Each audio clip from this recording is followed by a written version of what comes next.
नमस्कार दोस्तों, कैसे हैं आप सब लोग। यूएस प्रेसिडेंट ट्रंप ने अनाउंस कर दिया है कि अगले 5 दिन तक ईरान के कोई भी एनर्जी इंफ्रास्ट्रक्चर पे अटैक नहीं होगा। तो आज के वीडियो में हम देखेंगे कि इस युद्ध के जो टेम्पररी पोज के कारण शेयर मार्केट कैसे रिएक्ट करने वाला है। सबसे पहले स्टैंडर्ड डिस्क्लेमर, मैं कोई सेबी रजिस्टर्ड एडवाइजर नहीं हूँ, ना ही ये वीडियो एक बाय रिकमेंडेशन है। इस वीडियो का पर्पज सिर्फ आपको एजुकेट करना है। अगर आपको कोई भी इन्वेस्टमेंट करना हो तो अपने फाइनेंशियल एडवाइजर से पूछकर कीजिए।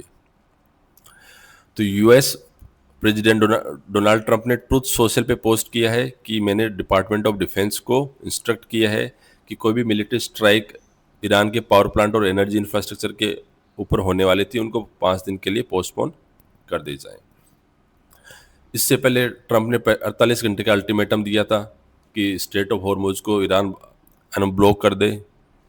इसके साथ साथ ही स्ट्रेट ऑफ हॉर्मुज इसलिए इंपॉर्टेंट हो जाती है कि स्ट्रेट ऑफ हॉर्मुज में पूरे वर्ल्ड का अप्रोक्सीमेटली 20% ऑयल सप्लाई होता है। तो चलिए आज हम देखते हैं कि इसका क्या रिएक्शन होने वाला है।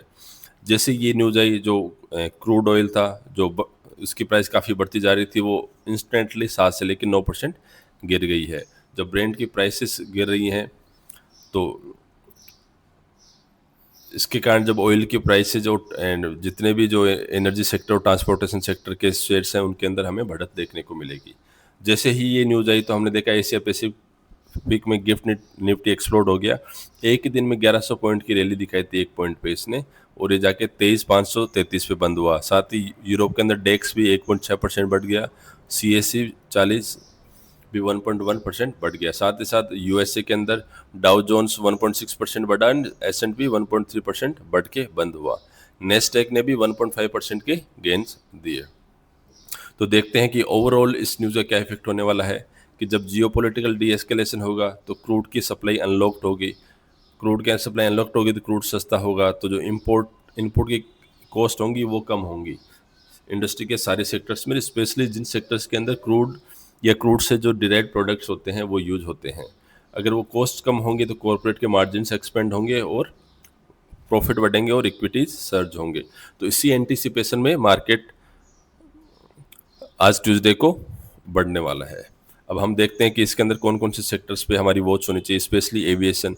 एविएशन में इसलिए कि जो एविएशन टर्बाइन फ्यूल होता है वो कम से कम टोटल ओवरलाइंस की ऑपरेटिंग कॉस्ट का 40% कॉन्स्टिट्यूएंट करता है।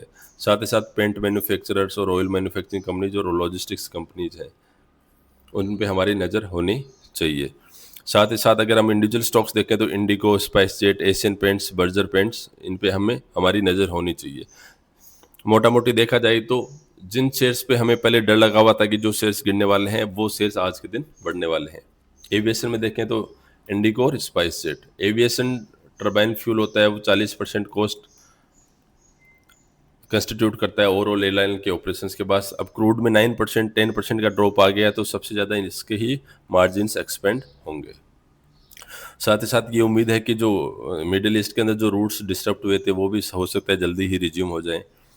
पेंट मैन्युफैक्चरर्स, अगर पेंट के अंदर जो रॉ मटेरियल्स होते हैं वो पेट्रोकेमिकल के डेरिवेटिव्स यूज होते हैं, इसीलिए जब क्रूड की प्राइस कम हो गई तो पेंट मैन्युफैक्चरर्स का भी बेनिफिट बढ़ेगा। तो हमें एशियन पेंट्स और बर्जर पेंट्स में आज के दिन नज़र रखनी चाहिए। साथ ही साथ ऑयल मार्केटिंग कंपनीज के लिए जब लोअर कॉस्ट पे क्रूड आएगा तो उनके मार्जिन्स बढ़ेंगे तो उनकी प्रॉफिटेबिलिटी बढ़ेगी। तो आज के दिन हाँ, ये स्टॉक्स पॉजिटिव मूव करने के चांसेस हैं।